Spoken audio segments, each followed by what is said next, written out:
વલસાડ જિલ્લા local crime બ્રાન્ચને ઘરફોડ ચોરીના ઉકેલાયેલા ગુનાઓ ઉકેલવામાં મોટી સફળતા મળી છે। પારડી અને વલસાડ રૂરલ પોલીસ મથક હેઠળના વિસ્તારોમાં રાત્રિના સમયે બંધ બંગલાઓને નિશાન બનાવતી ઉત્તર પ્રદેશની આંતરરાજ્ય ગેંગના 2 સાગરીતોને પોલીસે સુરતના લાજપોર ખાતેથી ઝડપી પાડ્યા છે।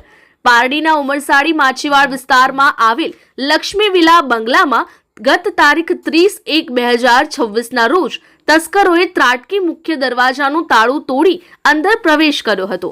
તસ્કરો કબાટમાંથી સોના ચાંદીના દાગીના મળી કુલ રૂપિયા 1,50,000ની મત્તા ચોરી કરી ફરાર થઈ ગયા હતા।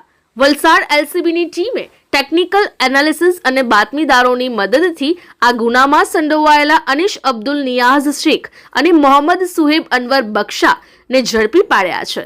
આ ટોળકીએ ચોરીના નાણાં અને જૂની કાર વેચીને ખરીદેલી ફોક્સવેગન વેન્ટો કાર પણ પોલીસે કબજે કરી છે। હાલમાં આ બંને આરોપીઓનો કબજો વલસાડ રૂરલ પોલીસ પાસે છે।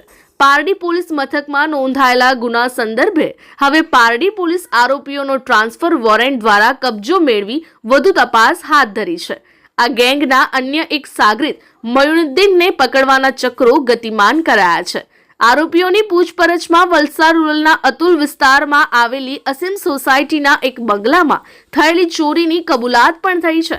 ત્યાં તસ્કરોએ બારીની ગ્રીલ તોડી અંદર પ્રવેશી સોના ચાંદીના દાગીના, રોકડ અને થાઈલેન્ડની કરન્સીની ચોરી કરી હતી। પકડાયેલા શખ્સો ચોરીનો માલ ઉત્તર પ્રદેશમાં વેચતા હોવાનું બહાર આવ્યું છે। અમારી લાઈવ ન્યૂઝ 24 ચેનલને સબસ્ક્રાઇબ કરો, બેલ આઇકોન દબાવો જેથી આવનાર ન્યૂઝ અપડેટ્સની નોટિફિકેશન આપ સુધી સૌથી પહેલા પહોંચે।